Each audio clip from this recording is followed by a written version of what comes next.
Welcome back everyone to Catherine's Plates. You asked for it, so we are going to bring you a ribeye steak dinner. And it's going to include a wedge salad with homemade dressing and a fully loaded baked potato. I'm going to bring my husband Thomas in here and we're going to put a ribeye steak together for you. Now if you want to follow along, if you have my volume 1 cookbook, this one right here, it's on page 43. Let's go ahead and get started. We're going to go over all the ingredients you're going to need. The first ingredient, ribeye. His favorite steak. Look at that right there. That's grass-fed. The directions in my recipe say you need to pull it out of your refrigerator and take it out of the package and let it rest for about 30 minutes. Okay, we wanted to get it to nice room temperature. Okay, so we've already done that. What we're going to do is season our steak. We like this Montreal steak seasoning by McCormick. We use a lot of it. Or if you're simpler than that and you want to just put salt and pepper, you can get some cracked black pepper and salt and season your steak that way. Yeah, my dad's a purist. He likes the salt and pepper. You're going to need some fresh garlic. Now I've got a bulb of garlic here and we're going to use about 4 or 5 cloves. We're going to need some butter, some cooking oil, and we got rosemary here. We're going to be using some fresh rosemary stems off of our little plant here. Okay, we're going to go ahead and get started. We're using a cast iron skillet. Yipper. And we're using it on our burner here. Now this is an induction burner. A lot of people have asked me about it. We like to use avocado oil. We're going to go ahead and add a little bit of oil to our pan here, about 1 to 2 tablespoons of oil there. We're going to turn it onto a medium heat. We're going to start heating this up. We're going to go ahead and start seasoning our steak. Now for those of you that may not know, an induction burner works using magnetism. So if your pan, if you can take a magnet and stick it to the bottom of your pan, you can use it on this burner. If you can't, it will not work. No, any tools that I use that you like, I usually list them down below in my description box. Okay, so you can put as little or as much of the seasoning that you want on the steak. We're waiting for our pan to get nice and hot because we want to put a sear on the meat. Make sure you have your butter ready and your rosemary. Okay, it's going in. Now once you put your steak in the pan, it's very important that you let it sit there. There you go. Hear that sizzle? What you want to hear. It's going to sit there for about 4 to 5 minutes on that one side, okay? We're going to add 2 tablespoons of butter, one on one side of the steak and one on the other. We're not going to place the garlic in quite yet because we don't want to burn the garlic. So we did raise the temperature up to 350, which is about a medium-high heat. Once you get to the searing stage of your steak, after the 4 or 5 minutes, you can flip your steak over. Oh, look at that. So what we're going to do now is add 2 more tablespoons of butter on either side. I'm going to turn down the heat just a little bit. We're going to add our crushed garlic to the butter. You dump it. Put half of it on one side and half on the other. Rosemary twigs, one on each side. And you're just going to take a spoon and you're just going to keep taking that butter sauce and pouring it over the rosemary, and then we're going to add it to the steak top. We're going to cook this for another 4 or 5 minutes. Now this is for a medium rare. Now if you want it cooked more, then you leave it longer. Turn down the heat just a little bit like I did right here. 300. That way you don't burn the steak. There you go. And then just keep spooning that delicious garlic all over the steak with the rosemary and add your butter to it. And when you get your temperature that you want for your steak, you go ahead and turn off your burner. And then what we're going to do is we're going to take the steak out and we're going to lay it on a cutting board.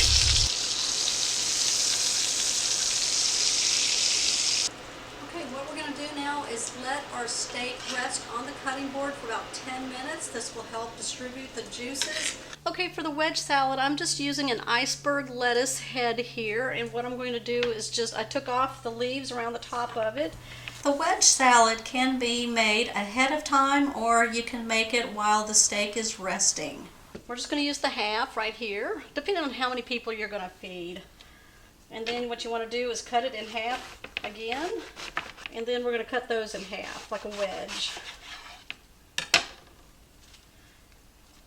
And it'll look like that right there. Let's make the homemade salad dressing. In a small bowl or in a mason jar, I need half a cup of sour cream. To that, we're going to add half a cup of milk, a quarter cup of mayonnaise, half a teaspoon of salt, quarter teaspoon of black pepper, and then we're going to put some dill in, probably about 1 teaspoon.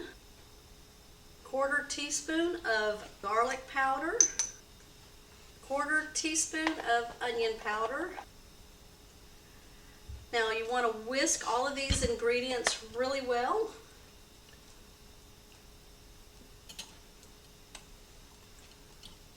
Now you can double, triple this recipe and then put it in your refrigerator. It would be really good. We are going to make baked potatoes, and we are going to make these ahead of putting the steaks in.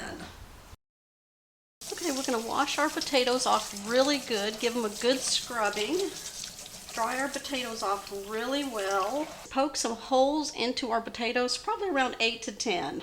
Okay, now just have a sheet pan here, and I've lined it with some parchment paper, or you can even line it with some foil, that way it's easy cleanup. So I'm going to lay my baked potatoes on the pan here. I'm going to take a little bit of some cooking oil. Now, I always use avocado oil when I cook. It just adds a nice little flavor. And then we're going to rub it all over it. Now, I'm going to be cooking these without tin foil wrapped around them because I want a crisp skin and a very soft, fluffy inside. Put some salt on them on the skin. Okay, so I've got my oven preheating at 425 degrees, and we're going to go ahead and place the potatoes in there for about 45 minutes to an hour. What you want to do at that point is take your fork, kind of push into the potato.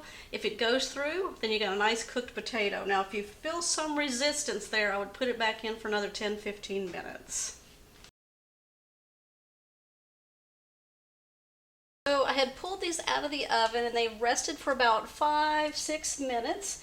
Now what I like to do is just take your knife, a sharp knife, and go down the center of your potato. Not all the way down to the bottom, just the center here. And then from one end to the other end, you just kind of want to push it open, just like that. And then I just like to take my fork and just kind of fluff it up. And we like to load ours up with butter, sour cream, green onions, some bacon. And there you go.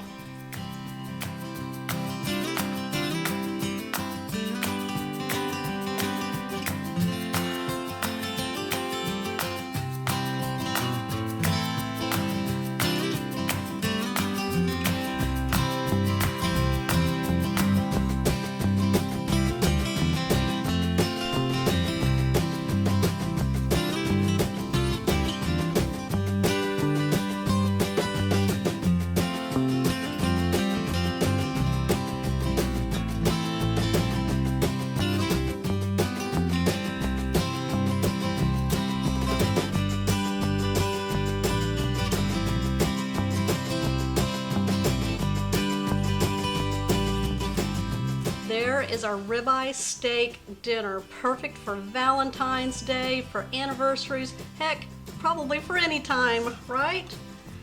Look at that. And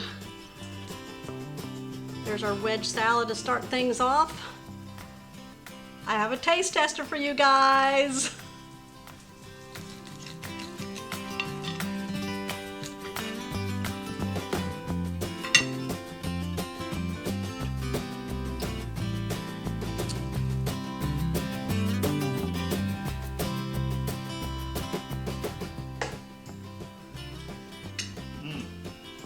What do you think? Oh, that's a winner. Is that a winner? That is a winner. Oh, let's go in for this wedge salad with that delicious homemade dressing that I made. I get the salad, he gets the steak. What's wrong with this picture? I like it. That's really good. Go to my blog, www.catherinesplates.com, for all 3 of these recipes. The homemade dressing, the baked potato, and the steak. And remember, it's also in my cookbook, volume 1. That baked potato. I might not be getting any steak. He's really getting into that one. Oh, I'll save you a piece. Now, that's cooked perfectly. I don't know if you can see the color, but that is perfect steak. Okay guys, don't forget to give us a thumbs up, comment down below. If you are new to my channel, don't forget to hit that subscribe button down below with that bell notification. That way you'll always know when my shows are posted. Don't forget to share this video. I'm also on Facebook, I'm on Pinterest, and I have my blog for the recipes also. Okay, I don't know, do we have anything else to say? No, I'm ready to finish eating. We will see you on the next episode. Bye.